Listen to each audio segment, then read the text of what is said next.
No way. Is that really you? The four-star general froze in place, eyes locked on the old man who had just thrown himself into the fire. Could a faded tattoo reveal a forgotten hero? No one knew his name. No one knew who he used to be, but one faded tattoo on his arm made an entire row of decorated officers rise to their feet and salute. Because sometimes the greatest hero is the one you've walked past for years without ever knowing. Welcome to Graceful Valor Stories, where tales of compassion and kindness are told. Let's uncover what really happened in Crestfield, Montana. Memorial Day wasn't just a date on the calendar. It was a rhythm the town moved to, quiet, steady, and full of memory. By late May, American flags fluttered on nearly every porch. Red, white, and blue bunting hung from lampposts like prayers stitched into fabric. At the center of it all was Harvest Street Diner, a small brick building with faded green trim and the same tin bell that had rung above its door since 1954. Every morning at 7:15 sharp, Frank Holstead walked through that door. He didn't need a menu. Didn't say much either. Just sat in the corner booth by the window alone and ordered the same thing. Black coffee, 2 slices of burnt toast. Frank was 76. But age clung to him like something heavier. Not just in his slow steps or the slight stoop of his shoulders, but in the way he looked out the window, like he'd seen things too big to fit back into words. He wore the same olive green jacket year-round. Frayed cuffs, 3 missing buttons, and a name patch faded into oblivion. Some said it looked like surplus from Vietnam. Others weren't so sure. Clint Braxton had his own opinion. "God sake," Clint said one morning loud enough for half the diner to hear. "You think a vet would have the pride to iron his sleeves?" He chuckled, sharp and rehearsed. Frank didn't respond. He rarely did. Clint Braxton had arrived in Crestfield 2 years ago, retired, loud, and full of war stories no one asked for. A former Army captain in logistics, Clint had spent most of his career behind desks. Yet, he told his tales like he'd dodged bullets daily. Reorganized supply chains that became saving battalions from collapse. An award for paperwork efficiency that morphed into a commendation for operational excellence under duress. He always wore his old dress blues on weekends, kept his hair tight, boots polished, and a leather briefcase full of certificates and photos of handshakes with generals, all laminated. He picked the same seat every morning, just 2 tables from Frank. And every morning, he managed to slide in a jab. Veterans like him, Clint scoffed. They're why people forget what honor looks like. At the counter, Marcy Turner, who'd been waitressing at the diner for 30 years, stopped pouring coffee for a beat. She looked at Frank, then looked away. She knew better than to explain him. So did Linda Monroe, a retired nurse whose husband never made it back from Fallujah, and Donnie Clark, the grease-stained mechanic who once offered Frank a ride home in a storm. No questions asked. None of them had ever heard Frank speak of his past. Not a single story, not a single medal, but there was something about the way he carried himself. Not proud, not broken, just steady, like a man who'd walked through hell and come out quieter on the other side. And then there was the tattoo, faint, almost gone, tucked beneath the sleeve of his left arm, barely visible when the cuff slipped. But once, just once, Linda had seen it clearly. It wasn't any ordinary service ink. A black dagger crossed with parachute wings. Underneath a line of Latin she couldn't quite read. She'd seen thousands of combat injuries, treated hundreds of soldiers, but never that symbol. Later that day, she asked Donnie. He shook his head. "I only seen that once," he whispered. "Back when I worked security at the Air Force Base, guy came in for classified debrief. They made me clear the hallway, said it was Spectre 9 or something." Linda didn't ask again. Neither did Marcy. They just started saving the corner booth for Frank before he even walked in. No one said a word about it. Clint noticed, though. He noticed how Marcy topped off Frank's cup without being asked. How Donnie always gave Frank the weather report before he left. How Linda once pressed a folded napkin into his palm and simply said, "For your knee." And it bothered Clint more than he'd admit. "This guy," Clint scoffed again, motioning toward Frank's coat. "Probably filled out a few forms and wants a statue for it. Frank didn't flinch, didn't even glance up. He just folded his newspaper, took a slow sip from his mug, and stared through the glass like none of it reached him. That only made Clint angrier. Outside, Memorial Day preparations were in full swing. The Crestfield War Memorial Garden had been swept clean. White folding chairs lined the grass. Flags hung half-mast. At the center stood the marble wall engraved with 78 names. Boys who never came home. Fathers who left full of hope and returned only in folded flags. Each May on the final Monday, the town held a candlelight vigil at 5 p.m. It wasn't fancy, just a few speeches, some music by the high school band, and hundreds of tiny candles arranged around a table of photos and letters, keepsakes left behind by the fallen. This year, General Elias Ward was flying in from Washington. Clint had told anyone who'd listen. He bragged that he'd emailed the mayor and expected to be called on stage. "Once Ward sees me," Clint said, puffing out his chest, "he'll remember. We had lunch after the Fort Carson Review in '08. But Frank, he hadn't said a word about the vigil. No one saw him at the rehearsals. No one saw him on the planning committee. What they didn't know was this: Frank H. Halstead had spent the past week quietly rebuilding the candle table. He came at night when no one was around with his own wood, his own tools, his own hands. Marcy saw him once from her car after closing shift, kneeling in the grass, hammering a loose plank into place. She didn't interrupt, didn't take a photo, didn't post it online. She just watched, like watching a man tend to a grave no one else remembered. And when the sun rose the next day, the memorial looked untouched. But it wasn't. It had been restored by someone who remembered every name on that wall, not from books, but from breath, from battle, from blood. What secret had Frank been guarding all these years? The transition from morning coffee to afternoon memory was seamless in Crestfield. By noon on Memorial Day, the town moved slower, almost reverent. Shops closed early. Church bells rang soft and low. And at the heart of it all, Frank Halstead returned to the Memorial Garden. He came alone, as always, no announcements, no clipboard, no name badge. But there, under the wide sky and flapping flags, he began his quiet ritual. He carried with him a canvas bag, faded tan with leather straps worn thin. Inside were rags, a polish, a bottle of glass cleaner, and 2 bundles of wildflowers wrapped in newspaper. Frank knelt before each photo on the remembrance table. Not fast, not careless, he wiped away the dust like a man cleaning the face of a fallen friend. He adjusted every frame, realigned each candle base, and refolded the handwritten letters left by family members. Some pages had been curled by dew, others had sun-bleached edges. Frank smoothed them gently, flattening sorrow with calloused hands. Every few minutes, he paused, not to rest, but to remember. No one had assigned him this task. No one had ever asked, but for over 20 years, Frank had shown up before every Memorial Day and made sure the fallen weren't forgotten, not by speeches, not by plaques, but by touch. He never told anyone why. Marcy once tried to mention it in the church bulletin. Frank asked her kindly not to. He didn't want credit. He only wanted the work to be done right. And so it was. Each year, as the town gathered for the late afternoon vigil, they found the site pristine, like it had been tended by angels. But it hadn't. It had been tended by one man in an old coat with a limp and a secret.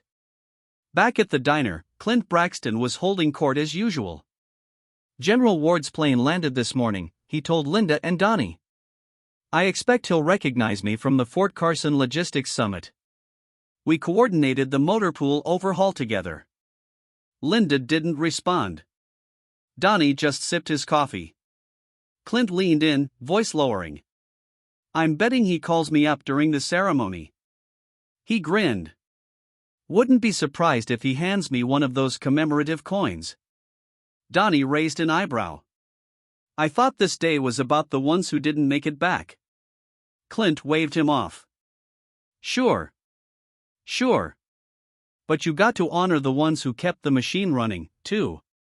Outside the window, Frank walked past, head down, bag in hand, heading toward the memorial with the same pace he always had. Not hurried, not late. Clint watched him, scoffing. "Still wearing that ragged coat," he muttered. Guy probably never saw a day of combat. Marcy, polishing a glass behind the counter, stopped mid-motion. She didn't speak, but her eyes said enough. Across the square, a group of teens had gathered near the memorial table. 3 boys and a girl, high schoolers, maybe freshmen. One of them held up a phone. They weren't being malicious, just careless. "Hey, check it out," one said. "That old guy's been out here all day." "You think he's homeless?" Another laughed. "Probably thinks he's guarding the place or something." The girl hesitated. "He's wearing a military jacket." "Exactly," the first boy said. "TikTok loves this kind of thing. Salute the confused vet or something like that." They crept closer, whispering, snickering. Phone at the ready. But just as they were about to hit record, Frank stood, not fast, not abrupt, he simply rose with a bouquet of fresh flowers and placed them near the base of the wall. The wind caught his sleeve for a moment, flapping it back slightly, but not enough to reveal the ink beneath. "Not yet." The teens paused. They watched as Frank bowed his head for a long, long time. No one moved, then one by one, without saying a word, the kids put their phones away and left because sometimes, even in youth, you feel when something is sacred. Clint arrived at the memorial site 30 minutes before the ceremony. He wore his full dress uniform, medals polished, nameplate gleaming. He nodded at the mayor, shook hands with a few city council members, then stood front and center waiting for recognition, for the moment his service would finally be spotlighted. Frank, meanwhile, sat quietly off to the side near the back row next to the rose bushes he had trimmed that morning. He didn't speak, didn't wave, just watched the flickering candles and the faces of the names he had cleaned, the ones who didn't come home. At exactly 4:55 p.m., a military SUV pulled up to the curb. Out stepped General Elias Ward, 6 foot tall, silver-haired, and sharp-eyed despite his years. A murmur spread through the crowd. Cameras flashed. People stood straighter. Clint stiffened, adjusting his cap. This was it. This was the moment. But General Ward didn't look at Clint. Not yet. He scanned the memorial, walked slowly past the front row, paused at the photo table, still smudged faintly from earlier wind. And then he saw Frank. Just a glimpse. At first, a man sitting in the background. Tired shoulders, faded jacket, one sleeve slightly rolled back from earlier, and for just a second, a mark caught the general's eye. A symbol, a black dagger crossed with wings, and a line of Latin beneath it. General Ward stopped mid-stride, his breath caught, his eyes locked in, but the ceremony was about to begin. He said nothing.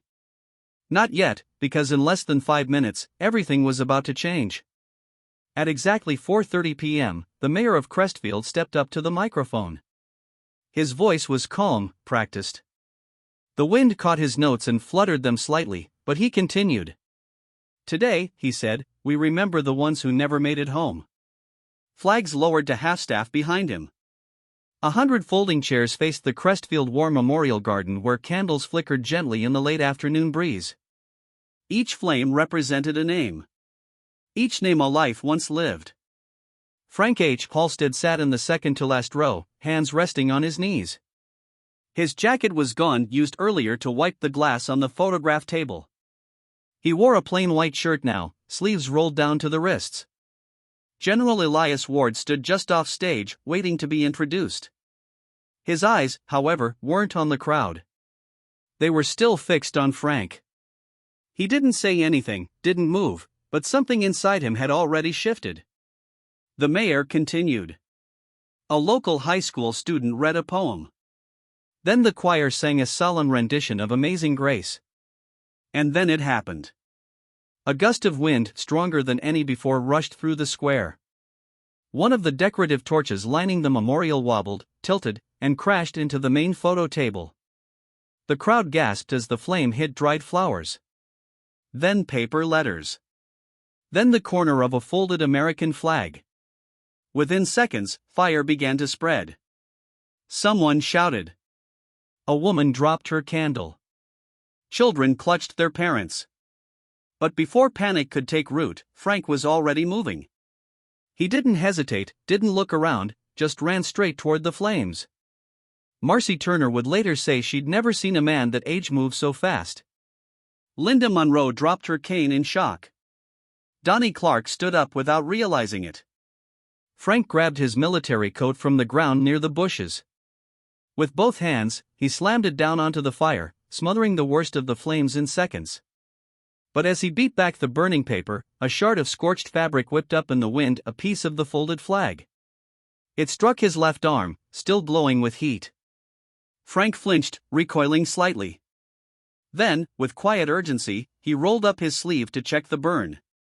And that's when everyone saw it. Not a scar, not a bandage, but a tattoo. Black dagger, parachute wings, Latin words etched just below Virtus in Sententio. Courage in silence. Gasps rippled through the crowd. A few stood, others leaned forward, but General Elias Ward froze, his jaw tightened, his hands trembled at his sides. And then he walked, not toward the podium, not toward the microphone, but toward Frank. He passed the mayor, who called after him softly, confused. He passed the student still holding the burnt poem, his boots crunched softly on the gravel path, eyes never leaving that one man with the rolled-up sleeve. Frank had just finished stamping out the last spark. He stood slowly, rubbing the soot from his palms. Their eyes met, and for a long moment, no one else existed, just two soldiers, one who had carried command, and one who had carried ghosts. Ward stopped 3 feet from him, took off his hat, and said in a voice just loud enough to carry. "Spectre 9. Frank said nothing. Ward swallowed. His voice cracked. "We thought you were gone. You were listed Kia 1972, Operation Pale River. I was at the base when the call came in. They told us your entire unit was wiped out." Frank nodded once. "That's what they wanted you to believe." A hush fell over the crowd. Even the winds seemed to still. General Ward stood straighter. His hands moved to his side. And then he saluted, a full, formal, slow salute. The kind reserved for Medal of Honor ceremonies. The kind a general gives when standing before someone greater than himself. Frank didn't return the gesture. Not right away. He simply looked at him and then, with quiet humility, gave a single nod. By now people were standing. First the veterans, then the mayor, then the choir, even the teenagers in the back. Even the girl who'd almost filmed him earlier, one by one, hands lifted to brows. And the town of Crestfield stood in silent tribute to the man they'd passed every morning without a second glance.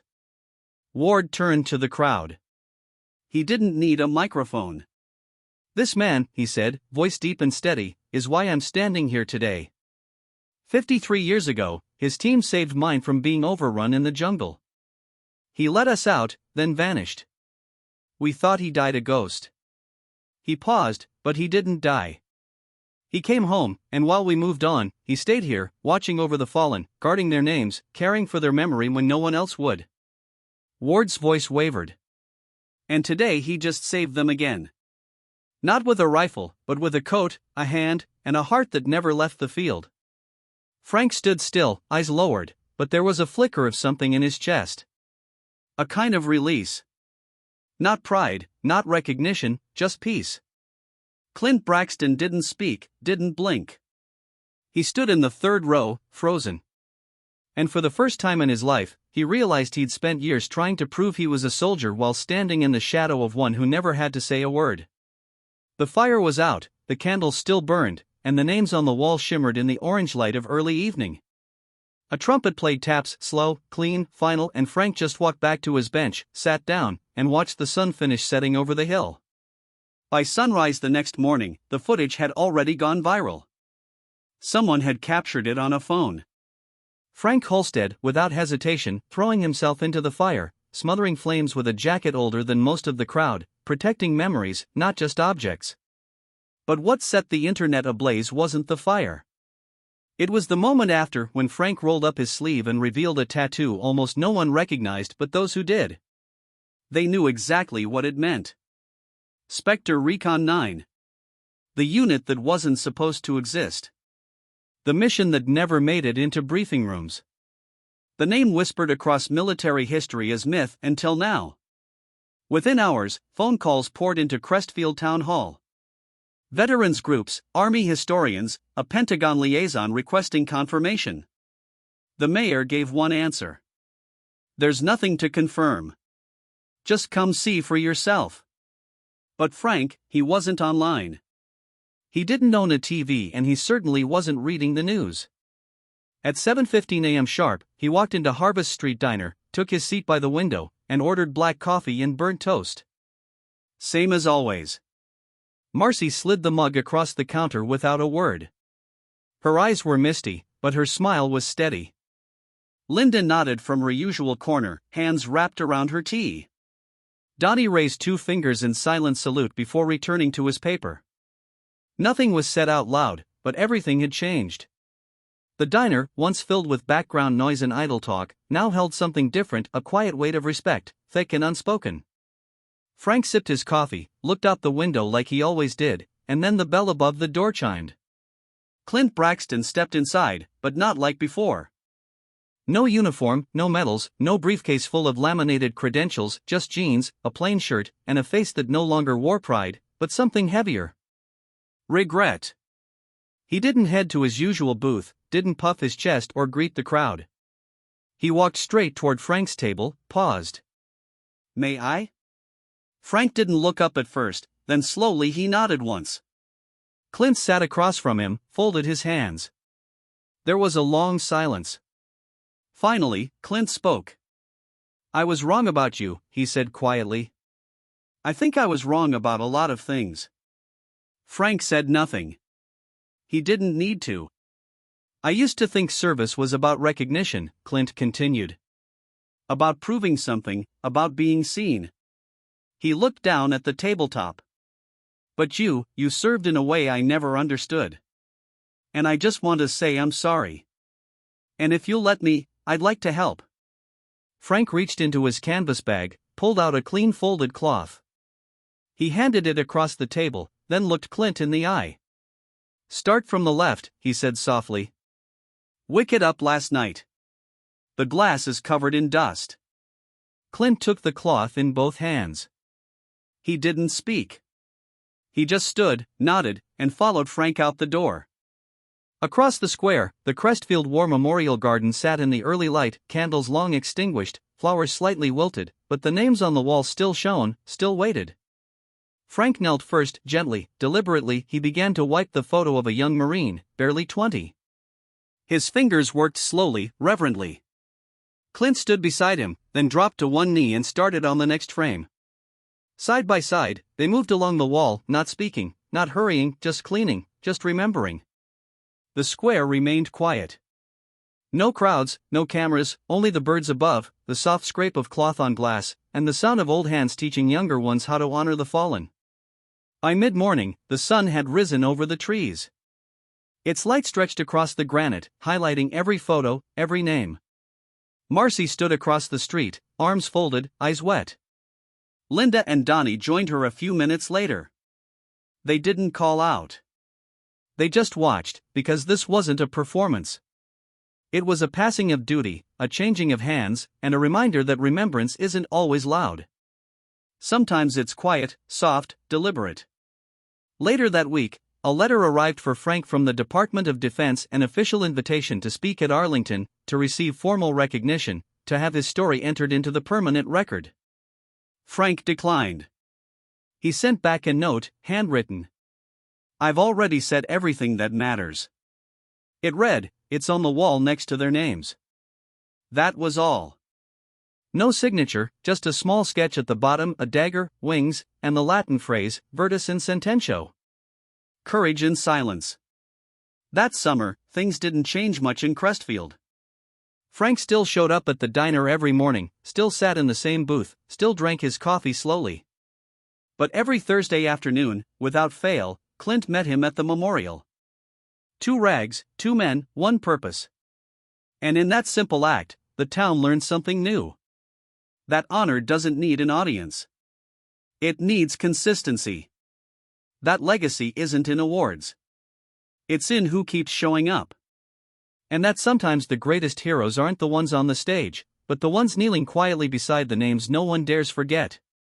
There are victories history never writes down. And men who never asked to be remembered, but are, by the way they lived, by the lives they carried, and by the dust they never let settle on the faces of the fallen. Subscribe to Graceful Valor Stories, where justice is honored, kindness is remembered, and no act of quiet heroism is ever lost.